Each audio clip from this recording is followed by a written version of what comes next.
Lawson Josiah.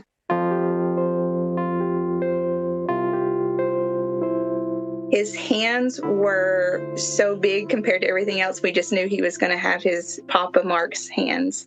Welcome to Still a Part of Us, a place where moms and dads share the story of their child who was stillborn or who died in infancy. I'm Winter. And I'm Lee. We are grateful you joined us today. Please note that this is a story of loss and has triggers. Thanks to our lost parents who are willing to be vulnerable and share their children with us. If you're listening to this podcast, just know that on our YouTube channel there are pictures and videos that are related to the stories that are being shared. Subscribe and share it with a friend that might need it, and tell them to subscribe. Why? Because people need to know that even though our babies are no longer with us, they're still a part of us.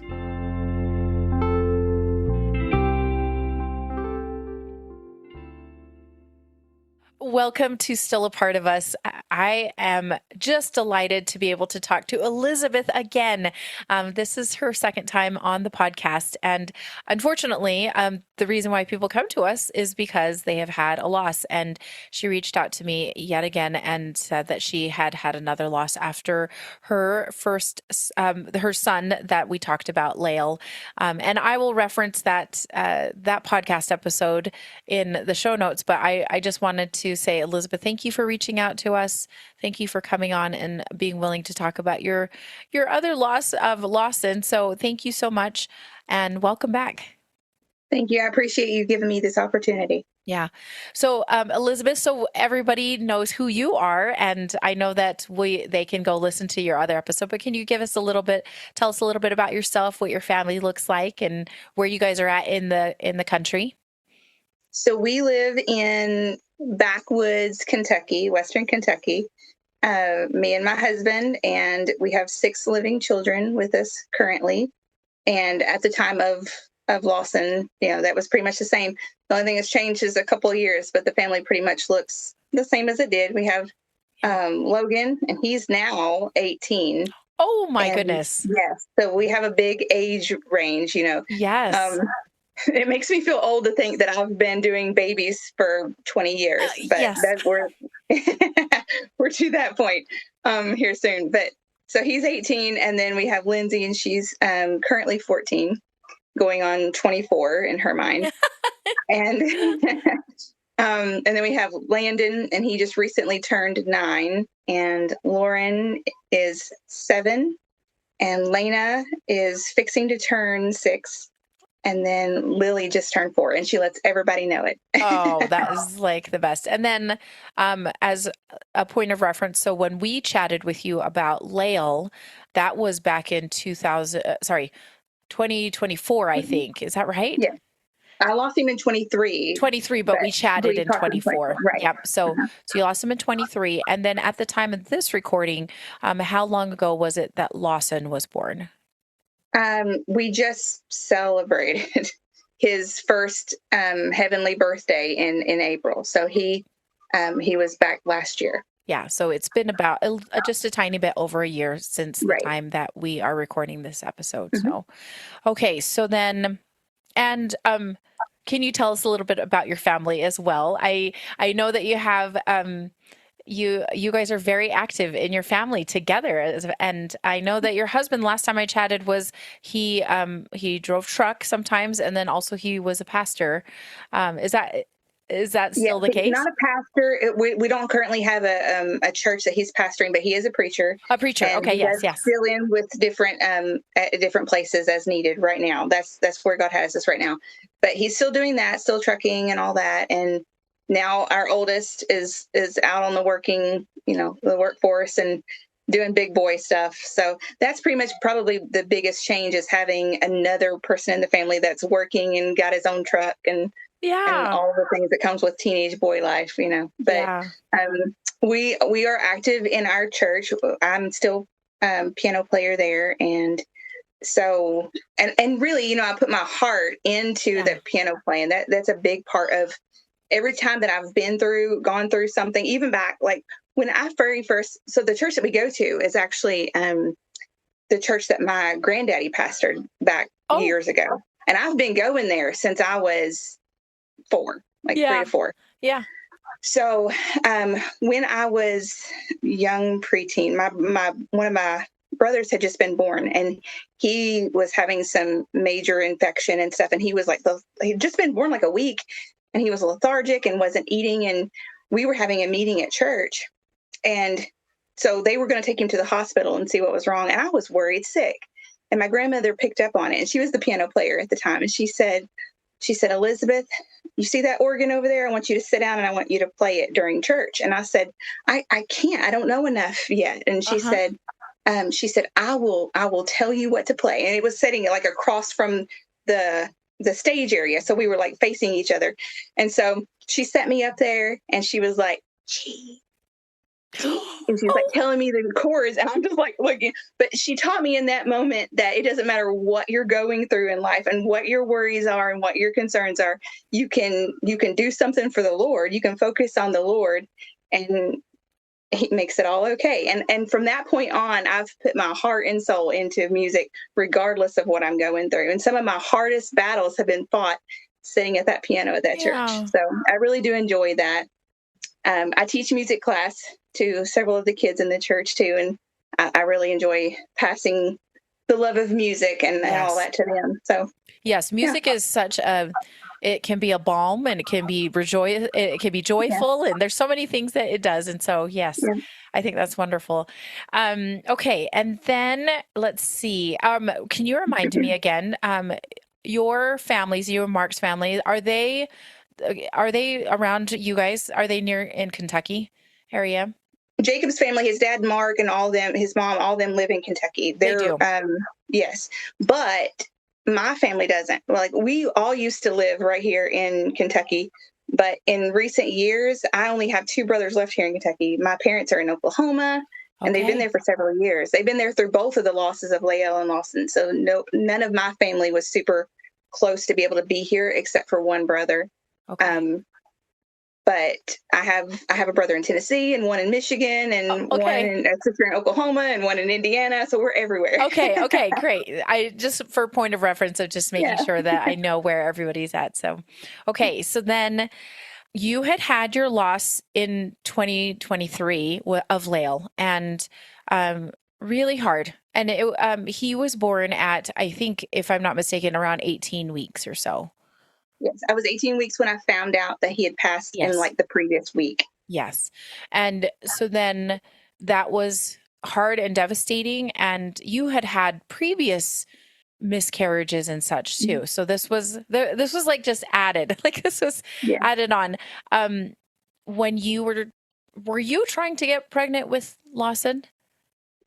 No. I actually, so after I had Lael, then I ended up having my second ectopic after that. And so this one, I was down to 1 tube because I'd lost my other 2 waiting too long with the other. And so they gave, because I understood more about how all that was going on, I let them give me the methotrexate, which is chemotherapy, in order to try and save that tube. And that pregnancy was in the fimbria, so the finger, the very end, which is very rare, but we were able to save the tube and all that. And it's odd to be celebrating like the numbers going down, but that's what you're looking for when you're going through an ectopic, is you want to see the numbers go down without a rupture or without any trouble.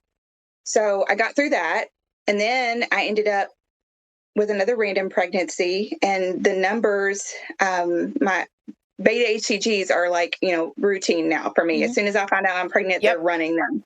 And so they were rising, but not great. They were slow, but they were rising, and we were able to see the pregnancy in the uterus, which was encouraging. I can still get pregnant normally, but then baby didn't have a heartbeat, and so that one was a very early miscarriage that was documented. And the doctor said that she's seen, when she was on the ultrasound, she's seen a polyp that she thought might be causing some of my miscarriages. So we went in to surgically remove that in order to try one more time for a pregnancy. But then it just didn't happen. I mean, my cycles were getting more and more random and off and weird.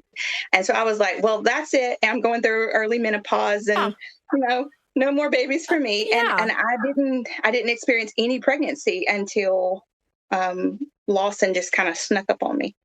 Okay. So Yeah, and I was gonna say, it sounds like you had almost closed the book, right? Like you're like, this is the way it is. And so tell me what happened when you found out that you were pregnant with Lawson. So so my birthday is January 25th, and we were we have a radio station at our church, and we were raising funds for that. And so I was there answering phones, and my daughter kept saying something about me going to be pregnant soon. And I was like, I just don't think so. And she was like, wouldn't that be a great birthday gift? And I was like, well, probably ain't going to happen. Well, then on January 29th, which was a Wednesday, my husband had preached at our church. And after church, they had to stand up, and they were coming through and shaking our hands. And one of the ladies that has been there as long as I've been there and known me since she was my teacher, and she's known me since I was little. She hugged me and she was like, "Are you pregnant?" And I said, "Not that I'm aware of," because I was already way late, but that was nothing uncommon for me at this point. Yeah. So I was like, "I don't think so." And she was like, "Well, you just remind me of how your mama used to look when she was pregnant." And I was like, well, Whoa. it would be news to me if I was. Well, that just played on my head. And then on the way home from church that night, Yeah. I got randomly nauseous. Like I was like, this is a little strange. So when I got home, I started digging through my drawers, and I found a test that I still had, and I took it, and it was like immediately positive. Oh. And I just went up to Jacob. He was getting ready for bed, and I told him the story, recounted everything that Miss Ruth had said. and then I just held out the test to him, and he was like, "You've got to be kidding me." Oh my gosh. Like, guess we're doing this. And so it was just really funny that it was just days after my birthday, and my daughter had just got done saying that and everything. So it was definitely a surprise, and not one that we were expecting at all. You're right. It snuck up on you completely. And how fun that a family friend who is very familiar with your mom, commented on that. That's really special. Like, I think that's cool. Yeah, it was awesome. Did you end up telling your kids pretty quickly, or? Yes. I mean, they've been through enough of these that there is not really any hiding it. I don't necessarily come out and just tell them until I get some proof that things are okay. But as soon as I start going to the doctor to get the beta HCGs, which is every 48 hours, they're like, "Mom, what's going on?" They catch on pretty quick. So fun. And then, so you did end up starting to go into the doctor to start getting labs and everything pretty quickly. Yes, we were extra cautious going into it all. In fact, so I drive an hour across state lines. I go into Indiana to see my doctor.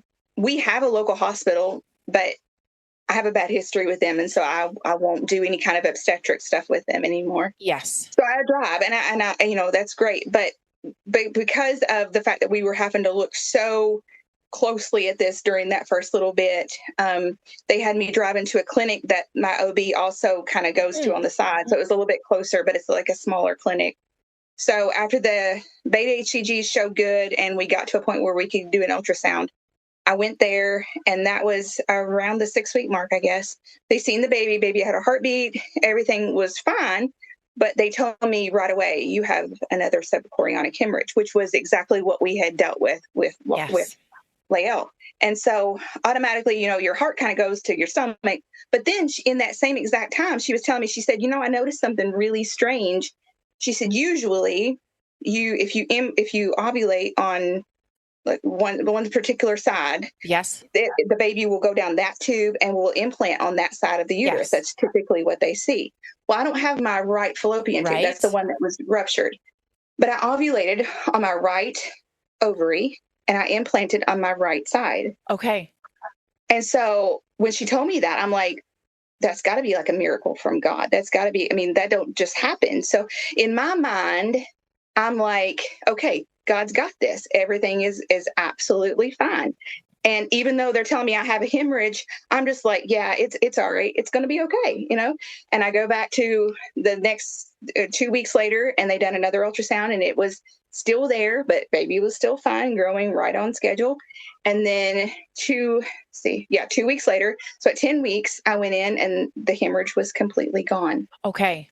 And they were like, everything looks perfect. There was no reason no reason for any trouble to be, to come from it. Everything was looking perfectly fine. And I was just like on cloud nine with my faith was like, God's got this, Yeah. and I'm looking at it like I wasn't expecting it. I wasn't praying for it. I was at peace with Lael being the last and it just going the way that it was. But God seen fit to give a gift and God seen fit to heal my heart. And I actually chose his name based upon that. See, Lael was Lael Jediah, and Jedi meaning God knows best. Yeah. And with Lawson, I chose Lawson Josiah, and Josiah meaning God heals. Yeah. So yeah, I mean, through all of that period of time, I wasn't the least bit worried or concerned that anything was going to go wrong. There was still that, anxiety and fear as we crept closer to those Yes. weeks. But overall, I didn't have any reason to be worried. Okay. So, Elizabeth, I do want to ask a couple of questions, follow-up questions. I know that, like you had mentioned, that there was some difficulty with the particular hospital when we were talking about Lael. For Lawson, I know, can you tell me how you decided on the doctor that you are we're currently seeing after the fact? Because I know that is a hard thing after loss. There's this like, oh, did they fail me? Did the hospital system fail me and my baby? So I'm curious how you went about choosing a new doctor or a new clinic in order to choose the care that you wanted after. well, initially it was just because, so back at that time we weren't, so there's a couple major medical systems now. I'm sure it's probably that way everywhere. We have like a Baptist health system or Deaconess or something like that, and then we have like Ascension or whatever, two different ones, but major places around here. And so back when my very first child 18 years ago, my alpha fetoprotein, the quad screen that they do at like 15 weeks or 16 weeks, came back abnormal. So he was at a risk of having Down syndrome or spina bifida or something like that. Okay. So they refer me to an MFM to have that checked. So they sent me to Evansville, to Indiana, where for the specialist, and everything checked out fine. It was just my numbers were high, and that specialist was so incredibly good at her job. She told me, she said, there's a study that not too many people talk about, but higher levels of alpha fetoprotein in women earlier on in their pregnancy is associated with a higher outcome of preterm birth. So she's like, so everything's fine, but you probably want to have a heads up that you may go into labor early. And I did. I went into labor at 34 weeks. My water broke. So that was crazy strange. And then with my second one, I really didn't have any issues other than she was breech. And at that time, the local system was really good because they had midwives there during that time that were just exceptional. But after that, those quit, moved on, retired, all that kind of stuff. And the new people that were coming in there just weren't very good. So by the time my third one came and I was having all the issues with them listening to me, but they were also referring me to the specialist there at St. Vincent, I was like, okay, I'm just going to go to St. Vincent. And the specialist was there and the OB was there in one building. So it was easy to make appointments just to kind of in one area and not have to worry about, So that was initially what I chose. But that first doctor that I seen with number 4, when I started telling her, a lot of doctors don't like the fact that you do your own research. If you are one that Googles and learns about and comes in there with all this information, they don't like it. But she respected me for doing that. And she said, and so did the specialist. She said, I told her about what I experienced with number 3. And she said, it sounds like you're on track with, what you're thinking, and we'll keep an eye on it. And she did. She took me seriously. She listened to me, and she was a great doctor. And she was there for that birth, but barely. That birth was very fast. Oh. And she came out, but the baby came out before the doctor came in the room. Oh. And so, but then with the next couple, I seen the same doctor through my pregnancy. And she's one of those, matter of fact, not really great as far as like bedside manner, but she's great at her job. Yes. Okay. That was what I needed coming into that. But the next 2 deliveries, the doctor that was on call for delivery was another doctor. Her name is Carolyn. And I loved her at my deliveries. And so with Lael, which was my next pregnancy, I was like, I want to see her in the office just so I can get to know her too, because I know Dr. Laura. And so I want to get to know her, and it was just simply that. Yes. Okay. But then I think it was more God's guidance, because Carolyn is more caring and more like she's cried with me through my losses, and she gave me her personal number to be able to contact and stuff. And so she's different from Laura on that perspective. And that was what I needed during that time. Gotcha. And so, but both of the doctors have in common the fact that they will listen to you. They don't just think that they know everything and you don't know nothing. And so I look for that in a doctor. And if I don't get that, I won't stay with them. Yes. Yes. Okay. So, with Lawson, then who were you seeing then? Carolyn. You were seeing Carolyn. Yeah. Okay, perfect. Yeah. Okay. So you had established care with her. She knew you. She knew a lot of your obstetrics history and gynecological history. And so she was familiar with that. And was she concerned about those subchorionic hemorrhages? So that is basically, if I'm not mistaken, it's just a bleeding event. And sometimes they resolve, like you said, it was gone. But was she concerned about them at all? It's a pocket of bleeding that happens under the placenta. That's what the biggest issue is, because it can resolve, but with it being under the placenta, it can also cause that to separate, which your baby can't survive. So she is concerned, but there's nothing that you can do. There's nothing medically that you can do for them. So it's one of those where you just wait and watch and see. Yeah. Okay. And so, with Lael, it didn't, I had it the whole entire time. And they really felt like, even though they couldn't prove it, they felt like that may have been the cause of his passing. Yeah. Because he had the growth of a 16-weeker, but he hadn't been gone for 2 weeks. So it was almost as if it had started affecting his growth, and then he had slowly basically starved to death, essentially, and then passed in the 17th week.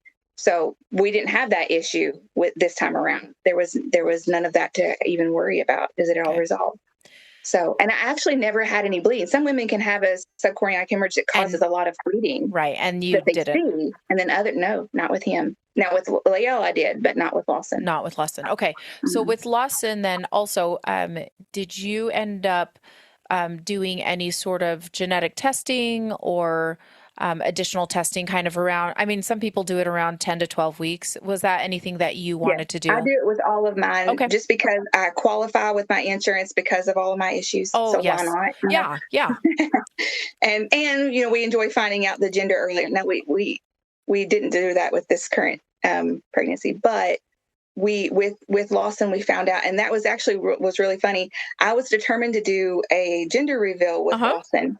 I had never done one before, and I wanted to just do it with the family, but just do something different, because usually I would just look at the results and then tell everybody. And I was like, "Where's the fun in that? This is going to be the last baby." And so my idea was to go to Walmart bakery and just have them look at the results and then fill a cake.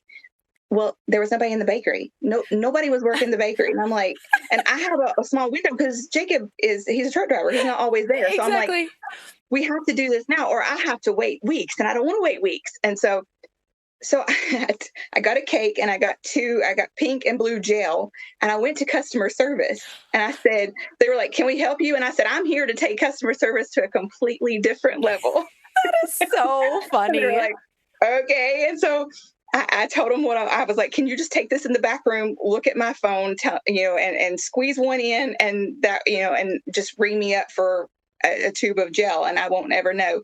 And the girl said, "You know what?" She said, "I actually took baking classes. I was actually going to be a pastry chef." She's like, "Sure, I'd be happy to do it." So she puts on gloves from their medical kit and everything, and tries to be as sterile as she can.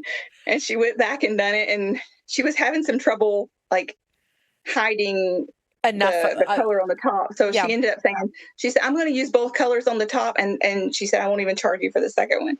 So she put both colors on the top, and we went home. And then once Jacob got home, we cut it as a family. And it was really funny, because Lily was only 2 at the time. And we cut it open, and we see the blue, and everybody's like, we all wanted a boy. And because we have 4 girls and only 2 boys. And so we were all excited to see that blue. And I showed Lily, I was like, look, what color is that? And she was like, blue. I said, what does that mean? What does that mean baby is? And she said, me? She was like, I'm still the baby. She's like, obviously. Yeah. That is cute. Yeah. Well, that's fun that you guys got to do that. And that was really nice of that customer service It person. really was. Yeah. I know. It's fun to celebrate those things. Okay. So then once you found out it was a boy, which was so exciting, is that when you decided on the name Lawson Josiah? Yes, Lawson had long been on our name list. In fact, Okay. Lael was originally supposed to be. I don't know if I told you that in the Yeah. original interview, but I was planning on naming him Lawson. But then when I was in the hospital, I couldn't it just didn't feel right. Right. Yes, I remember that. And so then I had to deal with the guilt of, you're just trying to save that for another baby. You know, you've given Yes. up on this one, obviously. And but it wasn't that. It just didn't fit in the moment. But with Lawson, it never changed. He was supposed to be Lawson. And so I already knew if it was a boy, it was going to be Lawson. I waffled on the middle name because my original plan was to have all my boys have the same initials, and the other 2 are C's. So Logan Cummins and Landon Chase. And so I was kind of like, but I thought it would be just as equally neat to have 2 boys with LCR and 2 boys with LJR. And so I ended up deciding to go that route. Yeah. So. Okay. And I love the meanings of the name. So, okay. So then, and how are you feeling in that first trimester? I know you mentioned a little bit of nausea, just that random day, but how else are you feeling? Are you having morning sickness? Are you feeling tired? Yeah, everything was normal. Morning sickness was minimal. With each of my babies, I got less and less and less with like the actual vomiting and sickness. I would get waves of nausea, but mostly it was just that, okay. So I didn't have a lot of that, but I had enough. Outside of that, I was feeling really good overall with this pregnancy. So. Okay, good. That's wonderful. Okay. And then because you are, I would say high risk, right? I mean, you've had losses. They know that there's a number of issues, so that you are probably being seen regularly. Is that correct? Yeah. Like how often? Every 2 weeks. Every 2 weeks. Okay. Yeah. So tell me how those are going as you progress through, all your appointments and such. Okay. This will probably bleed into how I found out that he was gone. Yep. But we went through every 2 weeks and make the drive. We'd go have ultrasounds or whatever. Everything was going according to plan. There was never any issues. He was growing completely normal, right on scale for percentile and all that. And then because we had that window of time where we knew my anxiety was going to be up, they definitely wanted to see me in those weeks. And so I went in at 16 weeks, had an ultrasound, everything looked fine. They checked the placenta and all that really good. And then I was due to do that in the 17th week and the 18th week as well. In the 16th week, it was the day before that I turned 17 weeks. I was in, so that was a Thursday. I'd been in for that ultrasound, seen him on the ultrasound, 16 weeks, 6 days, bouncing around, good heartbeat, no reason to think that anything was wrong. Got a few good pictures, all the things. And again, because I had the mentality that I did, I'm like, all right, we're good to go. So that next day was a Friday, and I had spent the day praying about some things that was coming up. And that night, Jacob gets home really late on Fridays. And so before he got home, I had pulled out my devotion book and was reading. And it was really like the days that were, there's a date for every day. Yes. So the ones that were for that day and the next day, I thought was really neat because they kind of coincided with what I was facing as far as like the things that I was doing. And I was like, oh, that's neat. And so I'm just reading ahead. And this was on the 25th. Yeah, the 25th. So I read ahead on April 22nd or 27th, and it said, God meant it unto good. Genesis 50:20. Trouble is a blessing. It brings out, it rough hews us, and its repeated blows chisel us into fair proportions and beauty. Endure, be tested, tried, proven, Rejoice and be glad. Trouble becomes triumph if rightly used. Rejoice in the midst of trouble. Be calm, still, quiet. Rest in him. Let the troubles work.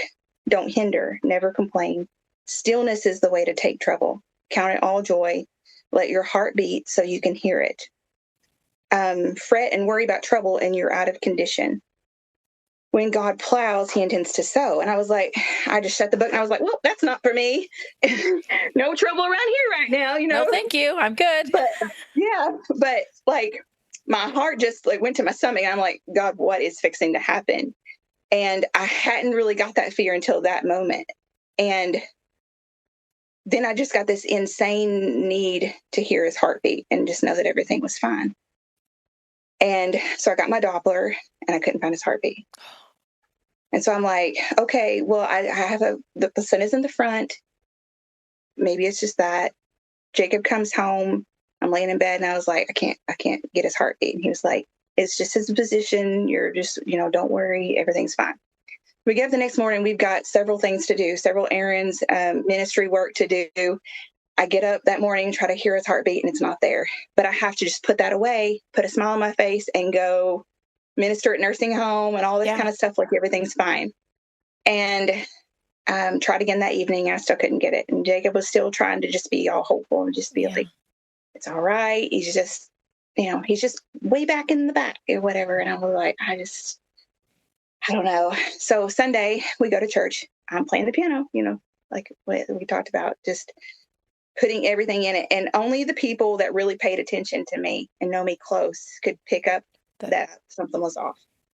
And so we were sitting back in Sunday school and everybody was like laughing and I'm just like, God, this isn't happening. Like you've promised all these promises in your word. If you shall ask anything in my name, and I'm asking you to touch my baby. So that's, and this is a miracle that you gave me. Like this can't be. And so after church, I told Jacob, I was like, we've got to go to ER and find out one way or the other. And we went, and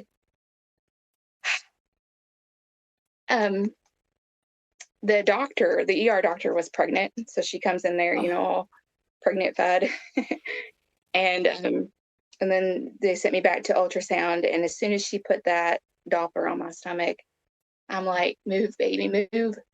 And the baby's not moving. And she's like, ma'am, I can't tell you anything. And I said, you don't have to. I've seen enough of these. And there was like no heartbeat. There was just stillness. And at first it's like, disbelief, but every emotion that I could experience in that moment, just, those hot tears that just sear into your face. And she's like, I'm sorry, honey, I got to get some pictures. And so I was immediately confronted with a lot of feelings toward God this time. The first time with Lael, it was like, God gives grace, God gives peace, God, but this time I'm like, you let me get my hopes up, God. You gave me what I didn't even ask for. And you let me believe that everything was completely fine. And now you take this baby.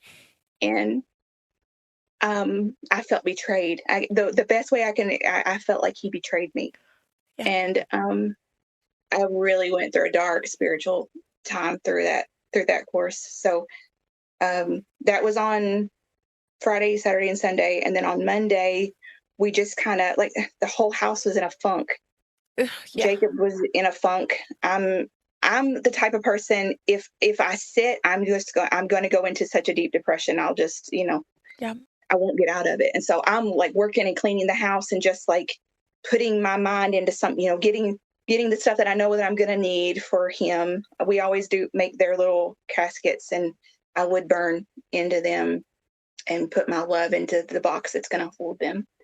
And so I'm doing that, and Jacob is just kind of laying around. And my oldest daughter is him made over, but she's like me in that she really needs to work. So I'm seeing her go into this depression because she had prayed for this baby. I hadn't. I was like to the point that I was at peace with not having anymore, but she had wanted this baby, and she was a fresh believer. And for her to experience this was really hard on her. And so Yeah. I'm like encouraging her, let's just get up and work. Let's, get the house clean so that when I come home from the hospital, we don't have to deal. And so we had agreed. By that point, I had gotten a hold of Carolyn, and we'd agreed to come in on Tuesday.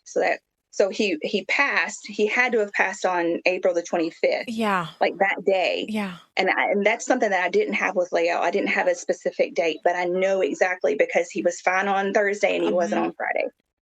So his death date is April 25th, but his birth date is April 29th. Okay. Because that was the Tuesday that we went in for induction. So.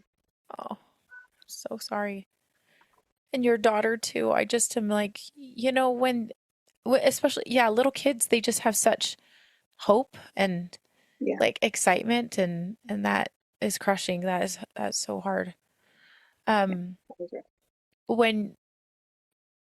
When you left the hospital after finding out at the emergency department, was Jacob with you? I'm assuming he was. Yeah, he was. Yes, that was a Sunday. God worked everything out where his schedule and everything, he was able to be with me. Be there. Okay. Typically, I face all of the medical stuff that I go through without him, and I'm used to it. Like a lot of people are like, "Why aren't you going with her for this or that?" And that's just not our life. We're fine. Like I'm good to handle things on my own until I'm not. Yeah, and it was good that he was there. Yes, okay. Yeah, for sure. That is good. Okay, and did that doctor just say you can follow up with your provider? Yeah, this was the local hospital, so not the one that I wanted to have anything to do with when it came to. But it's just 5 minutes from our church, right. So that was where I went to just confirm one way or the other. And they were offering to go ahead and take me upstairs and start the induction process there, and I was like, no, it's okay. I'd rather get in contact with my doctor. Yes, okay. And so I tried, but it being a weekend, you deal with whoever's on call and all that stuff. And my doctor doesn't work on Mondays. That's her day off. So she wasn't there Sunday and she wasn't there Monday. But I was able to get them to get a hold of her personally on Monday and let her know what was going on. And she told them to go ahead and schedule me for Tuesday morning when she was coming in. Okay. So, it sounds like you guys did. I mean, unfortunately, it sounds terrible, but I'm like, you knew what to expect. So you made the little, basically a little casket and prepared that. And what other things did you plan on doing when you did get induced? We did the saline with Lael. Yes. And so I knew what worked and what didn't with him when it came to that. So I knew about what kind of container and stuff to be bringing, packed my hospital bag. When it come to that aspect of this loss, it was a lot easier. And after that first initial emotion, it was kind of like my body went into just, I got to you just go into like robot mode, and there's no emotion. There's just, this is the stuff that's got to be done. So, and there was like a certain amount of peace, even with the turmoil that I had with God at the time, spiritually. There was still just a peace and a calmness and just going through the motions. And so we packed our bags, got the camera and all that kind of stuff that we were going to want to have. Got the kids ready to stay at grandparents. And I guess they went ahead and stayed on the Monday night. That way, okay. We were going to have to leave really early on Tuesday morning to get there. But Jacob said that I showed favoritism to Lawson over Lael because with Lael, with his box, I didn't really know what I was doing. And I wood burnt it, but I didn't varnish it or anything because it was a little bit more rushed and kind of like yes. So we didn't know, but Lawson's turned out so beautiful. I think I sent you pictures to show, but I actually was able to have the time to coat it with the wood staining stuff, and it turned out so good. But I made the blankets and stuff for the inside of it, got all that ready, and it kind of felt weird to be doing all that ahead of time, but it worked out really well, and and it gave me something to do. Yes. To keep my mind off of things. So, and I also like we don't have very many options or times that we get to parent our children or do something for them. And I remember like designing my son's little bench at his gravesite, and that, yeah, you put your heart into it because you're like, I'm not going to be able to do other things for him. I'm not going Yeah. to. So you do what you can. I think that's wonderful to be able to do that for him. Okay, so then on Tuesday morning, do you get there quite, are you like kind of first case? They'll get you started.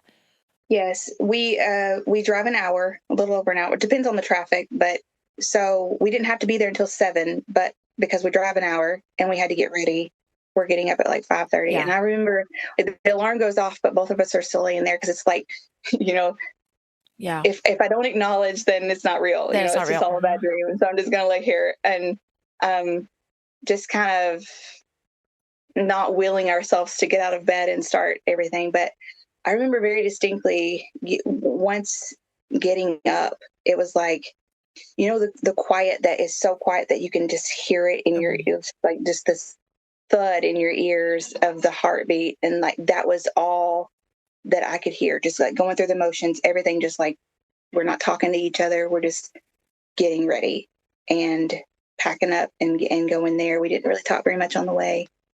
It was really cloudy. It ended up raining.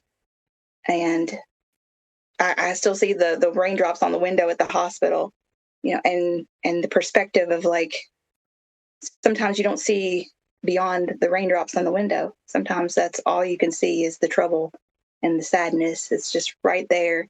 But if you try to focus, you can look beyond the raindrops and you can see out into the future and realize that it's not the end, even though it feels like it in the moment, but we got there, and the MFM, the specialist that seen me with Logan 18 years ago, had left and went other places. And then in recent, like with Lawson, during that time, she came back. Oh. So I was seeing the original MFM that had seen me all those years ago. And when I came back in, all of them are shocked too, because they're like, we just seen this baby. Everything was fine. There's no reason why. And so she's like ordering every test that she could possibly do. They got me in, they done a confirmation ultrasound.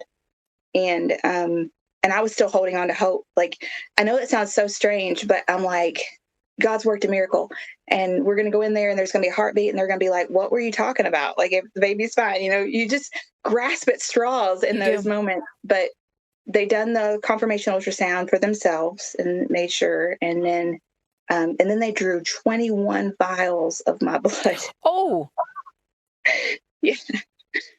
And it run every test that she could possibly think of to try and figure out what had caused this. And they told us that when the baby was born, if that they would like to take a sample to be able to test that too. And Jacob was like, what is that? What do you mean take a sample? And they were like, well, typically we would take a plug of like his leg or something. And Jacob was like, you're not doing that to my baby boy. Like, so they said, well, the only other option if we do that test would be if we have the placenta intact and we're able to tell what side's the fetal side and what side's the maternal side, that we can take from the fetal side and still get the same stuff. Yeah. So that was my prayer right away, was that the baby would be, Lael was born in the sac, and it was very obvious. You could tell what side was his and everything. So I prayed that would be the case right away, so we could tell exactly where everything was. And they started the process. Probably it would have been pushing 9 by the time you get all the all the paperwork and all the blood. All the things. But what was really, so with Lael, the nurses were great. I have no complaints against any of the nurses, but you can tell when someone hasn't walked a path themselves. Like, they can sympathize, but they can't empathize. And so they just handle things different. And the nurse with Lael was very young and very friendly, very nice, but she didn't have any understanding of what I was going through.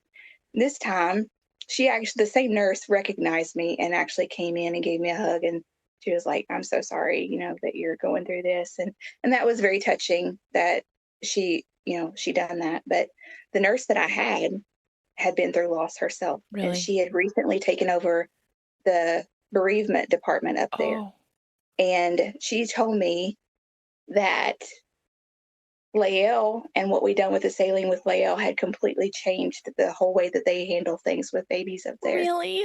And yeah, so that was pretty special. But she's like, you're not, you've made an impact. You're not going away. We're all very familiar with you and your babies. And she was so incredibly special to me just from the get-go that I added a prayer to my list and prayed that I would be able to have him before shift change, because I wanted her to be able to be there for everything. And God answered both of those prayers. Mm. We labored throughout the day. Jacob went and got me. He was like, "What do you want snack wise?" It's really funny when I'm laboring with these angel babies. I don't lose my appetite while I'm laboring. It's like I'm full on. I'm going to eat, and they Yes. don't. They're really good about not limiting me and letting me eat. But he was like, "What are you craving?" I was like, "Doritos, ranch Doritos, and cold coffee." And I don't remember what the candy was, but he brought me some kind of candy too. And so he's not eating. Like, he's not really feeling like eating, but I'm like, Bring it. I need I'm it all. eating. And I guess it's because, like, my body knows as soon as I have this baby, I'm going to go into hyper grief and I'm not Yes. going to eat. So it's like, let's go We ahead got and to get all feed this her stuff eaten. now. Yeah. So I labored through the day, and then around 5, I started noticing that something was happening. And at 5:15, he was born in the sack, exactly like I had Okay. prayed. And Dr. or Carolyn, I won't call her last name, Carolyn was there, and the nurses, and it was just like the stillness just come into the room, and we're all looking at him in his sack and just admiring it all. It was so beautiful Yeah. and perfect, and he just looked like he was sleeping. And they were really respectful as far as like what I wanted to do and what I wanted them to do, and they didn't open up his sack until I was ready. And so we got him out, and it was immediately obvious that he was so much bigger than Leo. That was Oh, like what was really just stood out. Like, he was going to be a big boy. yeah. He was almost 5 ounces, and he was 2 inches longer than Leo was. So he was, I wrote it down because I sometimes forget. Yeah, 8 1/4. So Yeah. Leo was 6 1/4, and he was 8 1/4, Okay. Yeah. and just perfect. There was nothing wrong with him, and except the cord was around his neck. And we did notice that he had a little bit more like fluid in the head part than Leo did. I don't know if my husband seems to feel like it might have been trauma from maybe the cord or something. All of those tests that they run, we never got any answers for as far as to what happened. Mm-hmm. But so anyway, I hemorrhaged a little bit. They couldn't get my bleeding stopped with him, so I ended up Oh, staying the night. They put me on Pitocin, and they kept me overnight with him, which I didn't argue with, because it gave me more time with him. And they actually brought in the cooling cot. That's something that they didn't think to do the first time. yes. They just let me keep him in the saline. But this time they were like, it'll keep the saline cool, which will allow things to be better. So I had him in the bassinet, in the cooling bassinet, Okay. in his saline, right by my bed, and was able to have him there through the night. Jacob actually didn't stay with me all night long that time. We felt like the kids needed him. So he ended up staying and having our time, and then he went on home. And I was fine with that because it gave me one-on-one time with the baby too. And I wasn't going to argue with that.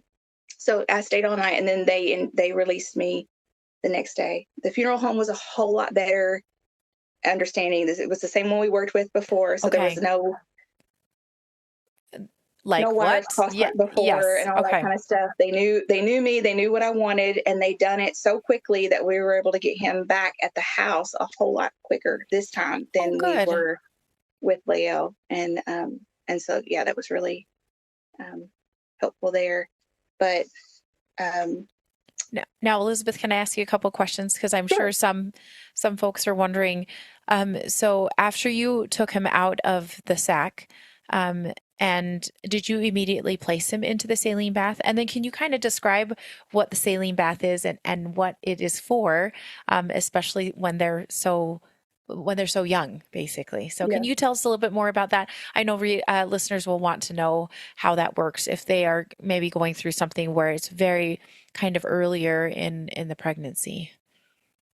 It works for quite a few gestations. I've seen pictures of babies even further along in gestation being placed in there because it really does give them a unique buoyancy and a picture of what they would really look like in your womb. Yeah. It's really quite beautiful. But we didn't put him in there right away. We held him for a few minutes in our Okay. hands and Good. looked at the different features and everything. Jacob was a lot less worried. Like with Lael, it just seemed like he was so fragile. Jacob's just like, just put him in the saline, leave him alone, don't touch him. Yes. Because but this time was different. Obviously, it was one of those things where we've been there, we've experienced, Familiar. we know, Yes. and so we held him and looked, but we didn't wrap him up in cloth or anything like that because we didn't want to like pull his skin or whatever because they're really fragile. And so then we put him in the saline and we just kind of looked at him. And I take a container. I took a mason jar with Lael, and that was not the greatest thing. I would not recommend that to anybody. Yeah. But this time I took a more of a rectangular container that had a snap-on, really secure lid for transfer. And so he was able to lay out there. The only issue that I have with the saline is that you can't like wrap them up in blankets and things like that very easy, and so that part's kind of hard, especially if you're wanting to give them any kind of modesty when you're showing them to other people and stuff. But I prefer that so much better just because they look normal. And, it's hard to say for you, your baby's pretty anyway, but it just gives them that normal baby look rather than just where they kind of want to try and looks like they're melting almost when gravity is pulling against their tiny little bodies. Yep. And their skin is so fragile. Like you don't, it's so fragile. So but yes, there is a pro and a con, right? Of like how, like you mentioned about one way or the other, right? But like my mama heart is not going to not wrap my baby up. So I will wrap the container in the blanket, and that blanket becomes my security blanket for several months after, I sleep with it. And when the saline will spill on it or whatever, some people may think that's gross, gross baby dead baby saline on a blanket, but for me, it's like that was the only smell that I could associate with him. So it had his smell and him, and I cuddled with it until I was ready, and then I put it away in his memory box. And yeah. And that is because smells are they bring back memory the fastest. And you need you kind of want something to hold on to. And so, yes, I totally get where you're coming from on that. And so you spent time with him, together with Jacob and then also kind of by yourself. Were there any things that you did in the hospital that you specifically wanted to do to try and make some sort of memories, with Lawson specifically? Yeah, I did my Bible reading with him and read out loud. During that time, because of everything where I was spiritually, which was not in a good place, it was more just going through the motions and trying to grasp at some kind of getting something spiritually, but at the same time, really just kind of feeling deadened in that aspect at that moment. But for sake of memory and for sake of having that, I read my Bible to my kids every day. And so to not be able to do that with him, I wanted to be able to have those moments. So I got up that morning and read and sang to him and tried to just memorize all the little features that I could. They done footprints and handprints and all that. Oh, good. They actually gave me a weighted bear with him, which I didn't expect. They didn't have one for Lael. And I had a hard time imagining that this could weigh just 5 ounces. And so I doubted it. When the nurse brought it in, she said, "This is exactly what he weighs." I'm like holding this big old bear and I'm thinking, he's so tiny. How does this weigh what he did? And so I brought it home and I weighed it, and it was just spot on exactly what he weighed. I'm like, how did they work that magic into this bear? But And for those who are listening on the podcast, she has a bear that is like, it's just a regular sized teddy bear, but yeah, if it's only 5, so it's pretty light in a sense, but it is kind of big. So Yes. Yeah. So, and then having the little matching, they provided matching mother baby bracelets, and so having him hold mine, just letting mine be near him, and his be on my little finger or something, just for a little while, just to have that connection that it doesn't matter to anybody else, but to a mom, when you're going to be leaving your child in a cemetery somewhere, to be able to have that something that connects you, just feels better. I don't know. I can't really explain it other than it's true, So. Yeah, exactly. I totally know what you're talking about, but I was like, I don't know logically how to tell anybody else besides like, it feels better. I promise. Yeah. Okay. And then were they able to get your bleeding under control then also from, because you said you were starting to hemorrhage after you gave birth. So were they able to get that under control and just watch you? It only took the one dose, the one IV run of the Pitocin to deal with all that. So it wasn't anything major. Okay. I guess it would have had to been something very small retained, because literally all of his stuff come out in the sac, so it couldn't have been very much. That would have been an issue. But it was enough that they felt like it merited keeping, and I wasn't going to argue. Yeah. Okay. And so then you were discharged. Did the funeral home come like that morning, the next morning? They came once they got the call that I was ready. And so the nurse was like, we're going to leave the baby with you until you leave, and then we'll come take the baby, and then we'll call the funeral home. And I said, no. They got an hour drive. I said, I told them, I'm okay with watching you wheel my baby out of the room. I'm not okay, but I'm okay. Like, it's going to hurt regardless of whether I have to leave the room or you leave the room with my baby. But I would rather you go ahead. They're getting my discharge papers ready. Go ahead and be contacting them. They have to drive an hour just to get here to get it. And so I'd rather that process already be on the way while I'm in the process of being on my way, so that we can have more time at home. Yeah. And I know that people, at least around here, I don't know if it's different in different states or not, but around these parts, anything below 20 weeks, you're able to take home and deal with on your own. There's no laws concerning the fetal remains, as long as it's done in a proper way. And I don't see it. I don't know how they even govern that kind of stuff, because I don't know they don't know what you do with your baby behind closed doors. But anyway, but anything 20 weeks and beyond, you have to go through the funeral home process, and it's considered a person that I don't understand. It really doesn't make sense. There are laws out there that say, and it's different state by state, honestly. And it's really interesting how that gets decided. So, so then the funeral home was going to transport, your baby home, right? To your home though, right? Is that correct? Well, they transfer it to the funeral home, and then when they get it there and get things settled and make sure everything's fine, then they call me and I go pick it up. Okay. And that it was a different person that handled it. Was the same funeral home, but a different person that handled it this time.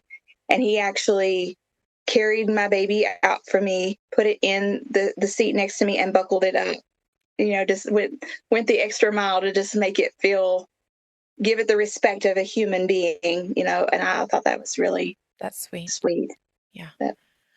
Okay, so then you were discharged then. So the funeral home had come and picked up Lawson and buckled him in. And then Jacob was there to come grab you and go home. Is that right? Yes. He actually stayed home with the kids, and I drove. That's right. Oh, you drove home. Okay. Were you feeling? That may have not been medically whatever, but I told him, I was like, he had something he had to do, and I said, the baby's ready, so you just go ahead and do what you got to do. I'll go get the baby, and that way, our mentality is just get the baby here with us as quickly as possible. It doesn't matter, we don't have to be together to get it, as long as we can get it and then be together. Yes. So it worked out really well. We weren't expecting it to happen that soon, because the last time we had to wait several hours, and I had to call and, you know, hound and all that kind of stuff just because of all the red tape. But it didn't happen this time. They were really on the ball. Okay, good.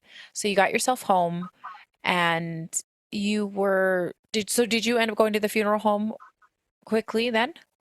Yes, so the kids were still at my mother-in-law's. We got home, got the van unloaded and all that stuff. Then he got busy on something, thinking we had a little bit of time, and then I got the call.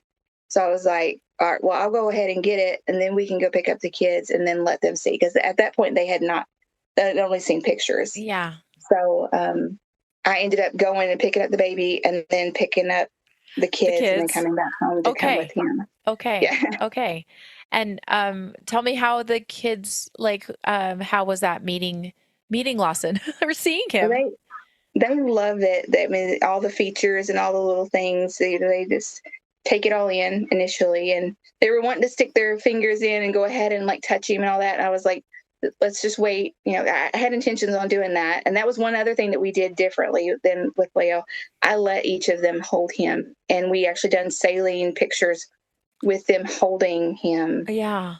I didn't give you pictures of all of them, but I actually have some of each of the kids with their hands, and I filled up a bigger tub with saline and let them scoop him up and hold him, and, you know, because they need that. A lot of times kids get overlooked in the whole grief process. Yes, they do.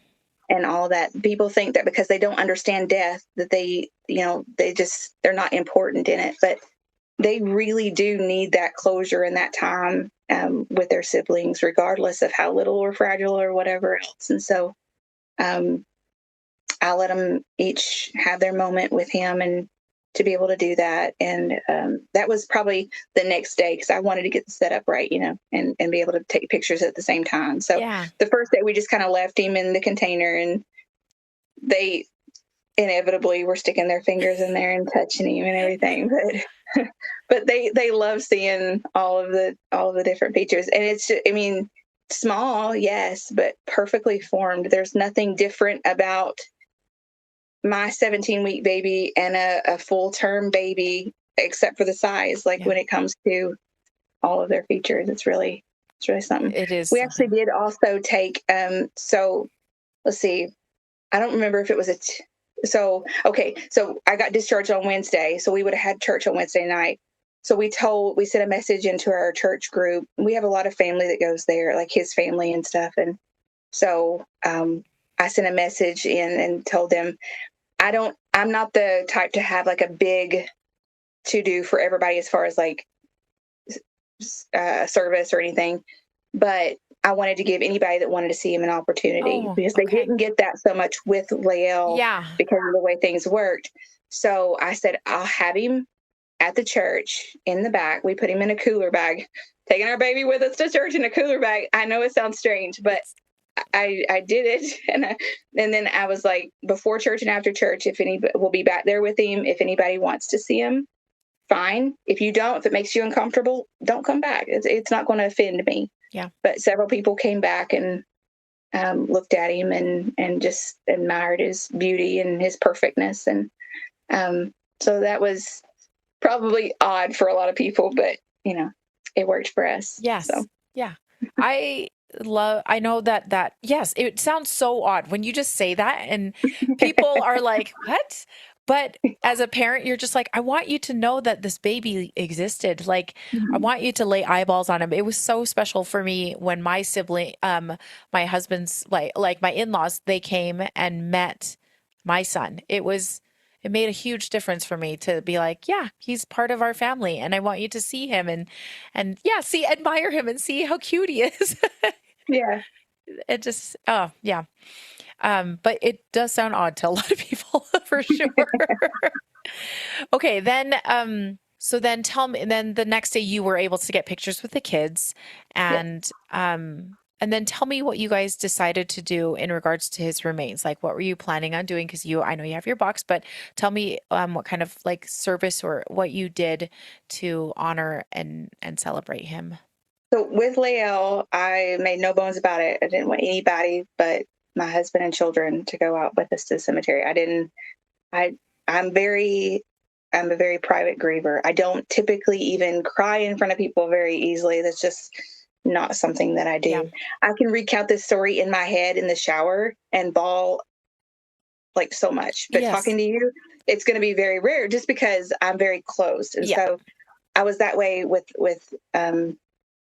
Lael, but with Lawson, I was like, the family knew about this one a lot more than they did with Lael. And so I invited my mother-in-law if she wanted to come, our pastor and his wife, if they wanted to come, and then my husband's brother and my brother and sister-in-law, if they wanted to come.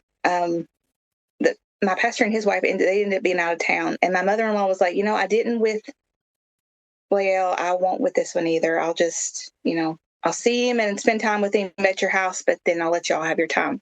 So she didn't end up going. And it was rainy. It was rainy the day he was born, and it was the rainy the day that we buried him. And there was no getting around that. It was just this little window of time that we had. Jacob kind of puts where I put my love into the box that we put him in. Jacob kind of does his time. He goes out to the cemetery before us, like separately, and he digs the grave and spends his time that way and puts his energy into that. And so we chose a place right below Lael. So both of them are kind of, And top and bottom, like together. And yeah. He got all that prepped. And then my sister-in-law and nephews and my brother was working, but they came. And then his brother and his wife and boy came. And so I had her there taking pictures, and I didn't intend for her to capture all of the service and all the things because my kids are very private like me, and I didn't think to say anything. So she ended up taking a lot more pictures than what I had originally thought to do. Yes. But I don't necessarily mind looking back, now. But we picked out our songs. Each of them had certain songs that I played during that time. And I played those. One of them as we were walking out there and as he was getting things ready. We come up with a vault system too. So we don't just put them in the box. We put them in the box and then put them in a plastic sealable tote. That's just the next size up. So just for extra protection. Okay. And so we got him laid there beside his brother, or underneath his brother, I guess, technically. And I was made it through until leaving the cemetery is the hardest. Oh. It's like, you get through and you get them tucked in, and I brought real flowers to plant on him and on Lael, because when one gets one, the other gets one. We were very fair. But yeah, like the initial, I'm okay going. It's the leaving. You don't. Oh. It's like something about leaving the baby. Yep. Like it's really hard. It is.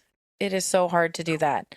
And even at the hospital, that's why when you said, I'm not leaving him in the room, like, no way. I need to make sure he's in good hands. And it is hard leaving your baby, even though it might be somewhere kind of close that you can go visit him, but it's still just rough. It's rough. Elizabeth, this was such a beautiful story. And I'm so sorry that this has been the journey that you have found yourself in again. And, but I appreciate you sharing those, two sweet stories, one a while ago and one today. And thank you for sharing your heart and, the hope you have for your cute little family. Yes, ma'am. Thank you for letting me.